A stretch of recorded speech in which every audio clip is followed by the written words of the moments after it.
Hello again. I'm going to show you a second type of rail creating using Railclone. So this is how the first one looks.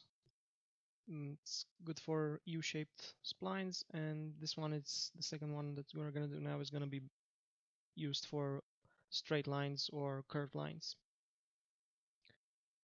So let's just create another, let's create two types of lines, a straight one and the curved one. Let's change the mid vertex to a Bezier. Okay.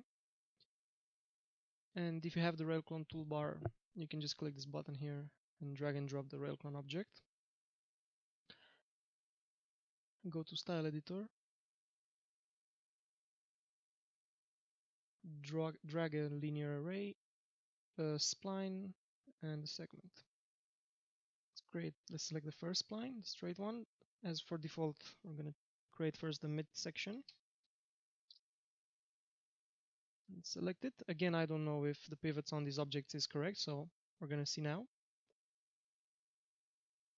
Just connect it to default slot and spline to the spline slot. Okay, let's change the display style to mesh so you can see better what we're doing. And let's create another object, another segment, and connect this one to start and another one for the end section.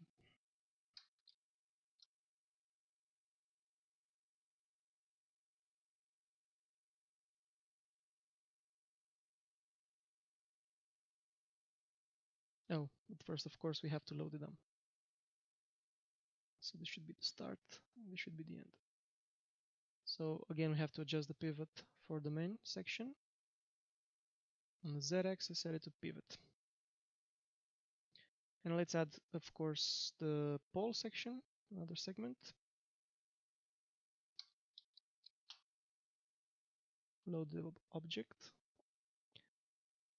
And what we can do here, we can connect this to the evenly slot, like so, and keep the linear array rules as 100.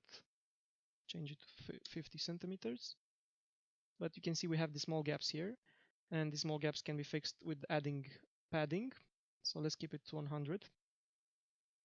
And let's combine the two objects, the pole and the main rail segment, to an operator, which is a sequence operator.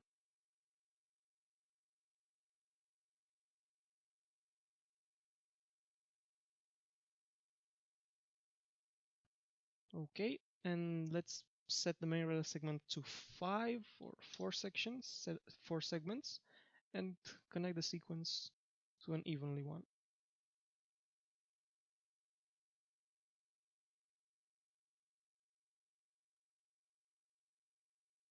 No, connect it to the default slot, sorry.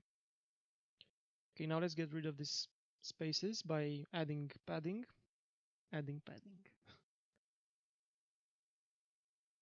Which is in the general tab. We should create it with the minus, with negative minus. Let's try -1. Okay, both left and right. Actually, I think it's a bit too much. Depends.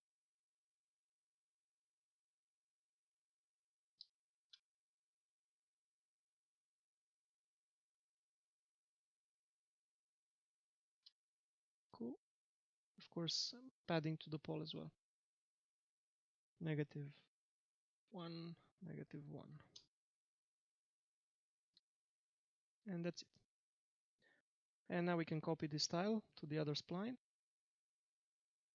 Let's create another Railclone object.